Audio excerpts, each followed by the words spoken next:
တွင်းနဲ့ကြီးကိုဆင်ပြီးပြန်တက်တဲ့အခါကြုံရတဲ့အရာတစ်ခုရှိပါတယ်အဲ့ဒါကတော့နက်နက်ဆင်းလေးအပြန်လန်းမှာပြင်းပြင်းထန်ထန်ခံစားရလေဖြစ်ပါတယ်ပထမအလွာကပြန်တက်တဲ့အခါအနှဲငယ်မူးဝေခြင်းကိုခံစားရပါတယ်ဒုတိယအလွာကနေဆိုရင်တော့ခေါင်းကိုက်ခြင်းအော့အန်ခြင်းကိုခံစားရမှာဖြစ်ပြီးတတိယအလွာကနေဆိုရင်တော့တကိုယ်လုံးနာကျင်ပြီးဒွါယာပေါက်တွေကနေသွေးယိုဆင်းပါလိမ့်မယ်စတုထအလွာနဲ့အထက်နဲ့တဲ့အလွာတွေမှာဆိုရင်တော့လူသားပုံစံပျက်စီးပြီးအသက်ပါဆုံးရှုံးနိုင်ပါတယ်ဒါကတော့လူသားတိုင်းကြုံတွေ့ရမယ့်တွင်းနဲ့ကြီးရဲ့ကျိန်စာဖြစ်ပြီး red ဟာတွင်းနဲ့ကြီးရဲ့ကျိန်စာကိုမခံစားရတာကြောင့်အောက်ဆုံးအလွာကနေတက်လာတဲ့တက်ရှိပုံစံရှေးဟောင်းရတနာဖြစ်ရမယ်လို့ Rico နဲ့ရှက်ကီတို့၃ယောက်ကတော့ကောက်ချက်ချနေပါတယ် Rico ကလည်းသူတို့ဒီလိုတတ်မှတ်ရတာဟာဒီအချက်တစ်ခုတည်းကြောင့်မဟုတ်ပဲသူ့ခန္ဓာကိုယ်ကထူးခြားတဲ့တခြားအချက်တွေကြောင့်လို့လည်းပြောလိုက်ပါတယ်တတိလစ်နေတဲ့ red ကို Rico ကနီးအမျိုးမျိုးနဲ့စမ်းသပ်စစ်ဆေးခဲ့တာဖြစ်ပြီးသူတို့သိလိုက်ရတာကတော့ဒီစဲရုပ်လေးရဲ့လက်ကမီလက်နက်ဟာအရန်မှကြောတဲ့ကြောက်တစ်ပင်တွေကိုတော့ဒဇစီဖြစ်အောင်ဖျက်ဆီးနိုင်စွမ်းရှိတာချုံမွေပေမဲ့ဓာတ်နဲ့တောင်ဖျက်လို့မရတဲ့အရေးပြားရှိတာသပင်မွေးတွေကိုမီးနဲ့ရှို့ပေမဲ့မီးမလောင်နိုင်တာနဲ့မီတာ40အထိဆန်းထုတ်နိုင်တဲ့စဲရုပ်လက်တွေဟာလည်းလွန်နဲ့ဖောက်တာတောင်မပေါက်နိုင်တာဖြစ်ပါတယ် red ရဲ့နောက်အပေါက်ထဲကိုတိုင်းတာရီဒုံချောင်းထည့်ပြီးစစ်ဆေးရင်ဒုက္ခအထက်မှာကျိုးသွားတယ်ဆိုတာကိုပါ Rico ကပြောလိုက်ပြီးတော့စဲရုပ်ကလေးရက်ခများရှက်ပြီးမျက်နှာတွေหนีသွားပါတယ်အဲ့ဒီနောက်ရှက်ကီကဒီအချက်တွေကိုခြုံကြည့်လိုက်ရင် red ဟာတမိုင်းတစ်လျှောက်တွင်းတဲ့ထက်ကရှာဖွေတွေ့ခဲ့သမျှထဲမှာတစ်ခါမှမမြင်ဘူးသေးတဲ့အထူးအဆင့်ရှေးဟောင်းရတနာပစ္စည်းဖြစ်နိုင်ကြောင်းနဲ့ Rico ရဲ့မိခင်ဖြစ်တဲ့တုတ်တင်သူလိုက်စာရှာတွေ့ခဲ့တဲ့အချိန်ကိုရက်တက်နိုင်တဲ့ခေါင်းလောင်းတောင်မှ red လောက်တန်ဖိုးမကြီးနိုင်ကြောင်းပြောပြလိုက်ပါတယ်ဒါပေမဲ့ဒီအကြောင်းကိုအာနာပိုင်တွေသိသွားရင် red ကိုဆန်းသက်လေးလာဖို့တစားစီဖြုတ်ခံရမယ့်အရေးကိုကြိုတွေးမိတာကြောင့်သူ့ကိုဖွက်ထားဖို့ဆုံးဖြတ်လိုက်ကြပါတယ်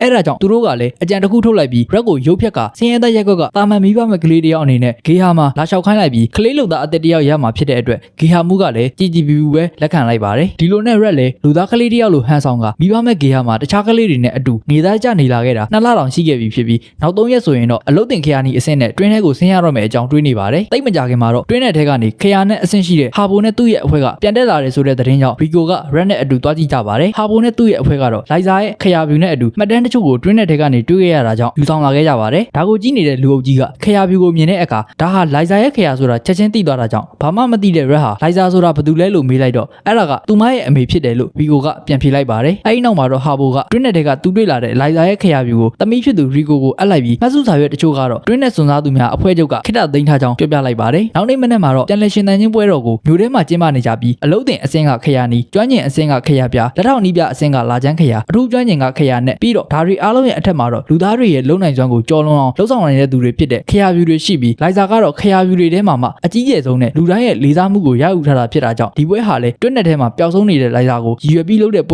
ဲလည်းဖြစ်တယ်ဆိုတာကိုပြဿနာမှုကလာကြည့်တဲ့ကလေးတွေအကုန်လုံးကိုပုံမြင်ဆန်ဆန်ရှင်းပြနေပါတယ်တကယ်တော့လိုက်စာဟာ Rico အသက်2နှစ်တည်းကတွင်းနဲ့ကြီးတဲ့ကိုပြန်လဲဆင်းသက်ခဲ့ပြီးယနေ့အချိန်ထိအဆက်အသွယ်ပြတ်တောက်နေတာလည်းဖြစ်ပါတယ်ဒီခရာဗျူကလွယ်ပြီးသူမအမေရဲ့မျက်နှာကိုတစ်ခါမှမမြင်ဘူးတာကြောင့် Rico တယောက်ပွဲတော်မှာမြောက်မိုင်မိုင်နေပါတယ်ဒီလိုနဲ့သူတို့ခေါင်းဆောင်ဂီလိုလဲ Rico နားကိုရောက်ခဲ့ပြီး Rico ကိုနှစ်သိမ့်ဖို့အတွက်သူမအမေရဲ့အကြောင်းတွေကိုပြောပြလိုက်ပါတယ်လွန်ခဲ့တဲ့12နှစ်တုန်းကလိုက်စာဟာ Rico ကိုကိုဝင်ဆောင်နေစဉ်အတွင်းမှာပဲတွင်းနဲ့ကြီးရဲ့စတုထအလွာကိုသူမရဲ့အဖွဲ့နဲ့အတူသွားခဲ့ပါတယ်ဒါကိုတော့အထူးစစ်စင်ရေးတစ်ခုဖြစ်နိုင်ငံတော်ကသတ်မှတ်ခဲ့ပြီးသူတို့အဖွဲ့ကတော့တွင်းနဲ့ကြီးရဲ့အရက်နဲ့တဲ့နေရာမှာရှိတဲ့အချိန်ကိုထိန်းချုပ်နိုင်တဲ့အတန်မဲ့ခေါင်းလောင်းကိုယူဖို့သွားကြတာဖြစ်ပါတယ်စစ်စင်ရေးကလည်း10လအထိကြာမြင့်ခဲ့ပြီးဒီခေါင်းလောင်းကိုပိုင်ဆိုင်နိုင်ဖို့အတွက်နိုင်ငံခြားကတွင်းစင်းတဲ့အဖွဲ့တွေနဲ့စစ်ပွဲဖြစ်ခဲ့တာကြောင့်အဖွဲ့ဝင်အားလုံးဒီပါလဲတုတ်တင်ခံလိုက်ရပါတယ်ယောက်ျားဖြစ်သူကလည်းဒီတိုက်ပွဲမှာပဲကြာဆုံးခဲ့ရပြီးဒီလိုဒုက္ခတွေကြားမှာပဲလိုက်စာကမိဖွားခဲ့တာဖြစ်ပါတယ်စတုထအလွာကနေပြန်တက်မယ်ဆိုရင်တော့တာမန်လူကြီးတယောက်တောင်သေနိုင်တဲ့ကျိန်စာမျိုးတင်တာဖြစ်တာကြောင့်လိုက်စာဟာကျိန်စာပြေအိုးလို့အမည်ရတဲ့တွင်းနဲ့ကြီးရဲ့ကျိန်စာကိုအချိန်တိုင်းတာတစ်ခုထိခံနိုင်တဲ့အိုးတွေကို Rico ကိုထည့်ပြီးအသက်ရှင်အောင်လုပ်ခဲ့ပါတယ်ဒါပေမဲ့သူဟာအရန်လေးတဲ့ဒီအိုးကိုတဲရမှာဖြစ်လို့အတန်မဲ့ခေါင်းလောင်းကိုစွတ်ပစ်ခဲ့ပြီးကြံနေသေးတဲ့အဖွဲ့သားတယောက်နဲ့အတူအိုးကိုတဲပြီးပြန်တက်လာခဲ့ပါတယ်အထူးအဆင့်ရေရနာဆိုတာတစ်ခုလောက်ရယုံနဲ့တိုင်းပြည်ရဲ့ချမ်းသာမှုနဲ့အနာဂတ်အတွက်အာမခံချက်ရှိပေမဲ့လိုက်စာကတော့သူမရဲ့သမီးလေးကိုသာရွေးချယ်ခဲ့တာဖြစ်ပါတယ်ဂီလိုကဒါတွေပြောပြလိုက်တဲ့အခါသူမအတွက်အရာရာကိုစွန့်လွတ်ခဲ့တဲ့မိခင်တယောက်ရဲ့မေတ္တာတရားကိုနဲ့နဲ့ခံစားလိုက်ရပါတယ်ဒါကြောင့်သူမဟာခရာဗျူတယောက်ဖြစ်ဖို့ပိုပြီးစိတ်အားထက်သန်လာခဲ့ပြီးဒါကိုလက်တွေ့အကောင့်ထဲပေါ်နိုင်ဖို့ခိုင်မာတဲ့ဆုံးဖြတ်ချက်ကိုချလိုက်ပါတော့တယ်ဒီလိုနဲ့တက်ကြွနေတဲ့ Rico တယောက်တွင်းနဲ့စွန်စားသူများအဖွဲ့အစည်းမှာအပ်ထားတဲ့လိုက်စာရဲ့စာရွက်စာတမ်းတွေကိုကြီးခွင့်ရပြီဖြစ်လို့ red နဲ့အတူထွက်လာခဲ့ပါတယ်အဲ့ဒီမှတ်တမ်းထဲမှာတော့လိုက်စာရဲ့တွင်းနဲ့ကြီးတဲ့ကလေးလာတွေ့ရှိချက်တွေအပြင်လှုပ်ဝက်ဆန်းကျဲတဲ့သရဝါတွေရဲ့ပုံညမ်းတွေနဲ့ရှေးအောင်ပစ္စည်းစရင်မှာမပါတဲ့ထူးဆန်းတဲ့ပစ္စည်းပုံတွေအပြင် red နဲ့စင်တူတဲ့စက်ရုပ်ပုံတစ်ပုံကိုပါတွေ့လိုက်ရတဲ့အခါသူတို့နှစ်ယောက်လည်းစိတ်ဝင်စားသွားခဲ့ပါတယ်ဒါပေမဲ့ပိုပြီးစိတ်ဝင်စားဖို့ကောင်းတာကတော့မှတ်တမ်းစာရွက်ရဲ့အောက်ဆုံးနားမှာခဲတံနဲ့ရေးချစ်ထားတဲ့တွင်းနဲ့ကြီးရဲ့အောက်မှာငါဆောင်နေမယ်ဆိုတဲ့စာသားကိုတွေ့လိုက်ရတာပဲဖြစ်ပါတယ်ဒါကတော့အပိုင်း1နဲ့2ဖြစ်ပြီးအပိုင်း3နဲ့4ကိုလည်းနောက်နေ့မှာတင်ပေးမှာဖြစ်လို့သဘောကျတယ်ဆိုရင်တော့ like နဲ့ subscribe လုပ်ခဲ့ဖို့တောင်းဆိုချင်ပါတယ်ခင်ဗျာ